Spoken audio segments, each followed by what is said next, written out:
Kirin leaned against an old oak growing above the sacred cave and sighed. His witch elders had played him for a fool. They had told him this was a place of power where one could catch glimpses of the other world.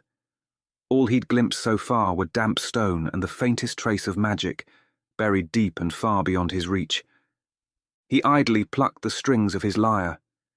How was he supposed to compose a masterpiece when he had never experienced anything truly extraordinary in his 19 years? Where were the gods coming down to earth to test the mortals, the great heroes fighting noble battles, the beauty and love that burned men's souls? Was the world all those songs spoke of just a lie? He put the lyre aside and shouted at the heavens, "Just give me one sign." The ground under him shifted abruptly. Kirin shot to his feet in panic, then stumbled forward as the earth shook again. The air around him filled with intense, unfamiliar magic that overpowered his senses. Was this a punishment? The High Warlock had so often told him that prayers to the gods should be phrased as requests, not shouted like demands of a spoiled child. Maybe he should have listened. Despite the ringing in his ears, he could hear hoofbeats on stone. Too dizzy to get up, he crawled forward to glance over the edge. A rider burst from the cave. Kirin gasped. The man looked exactly like a hero of legend. A mighty golden-haired figure dressed in shiny armor with a longsword strapped to his back. A throwing axe hung from the saddle of a most noble horse. The bard wished the man would turn and look up so he could see his face and immortalize it in verse. The mighty one raised his hand. Furry beasts shot out of the cave and disappeared between the trees so quickly that Kirin wasn't even sure he hadn't imagined their many tales. Was this the wild hunt the songs sometimes spoke of? Even more silver-clad riders spilled into the clearing. Hooded figures in grey cloaks followed behind them in such an eerie silence that the bard wasn't even sure their feet were touching the ground. They spread in a protective circle around the men and women on horses and raised their bows. Kirin rolled behind the shrubbery. It didn't seem wise to be caught spying on those beings, whoever they were. His whole body felt sluggish and drained by the energies soaring from the cave's mouth. A woman's voice rang from below. "Stand down, archers. Where to now, Leorin?"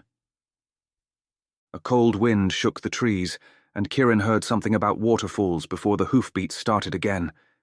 He watched them disappear between the trees, wondering whether he should send his seeker energies after them to find out where they were going. No, that was a bad idea.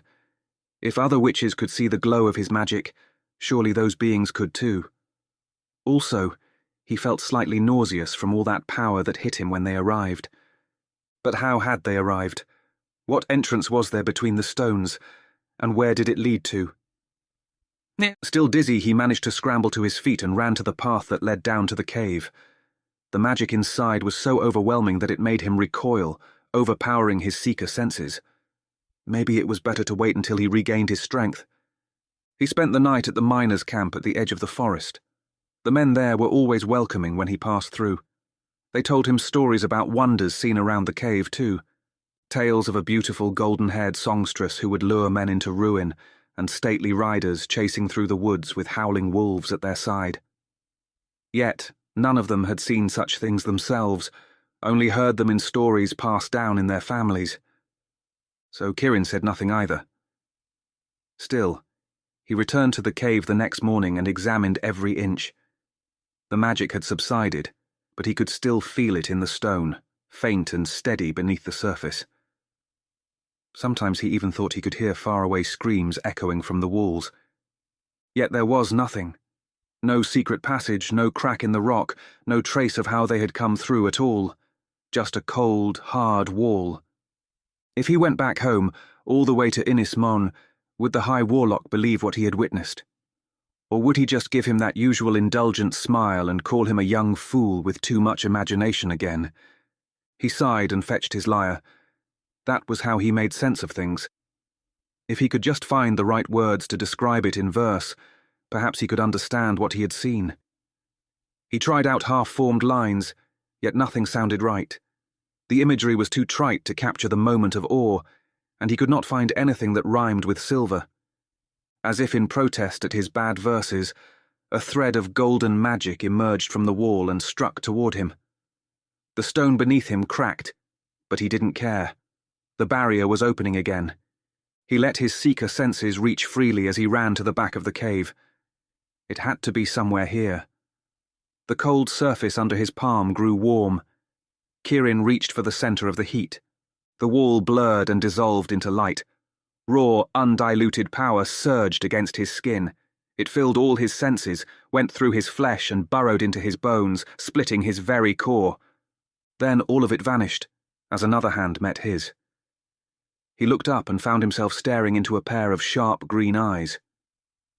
They were slightly slanted like a wildcat's, and seemed very displeased to see him.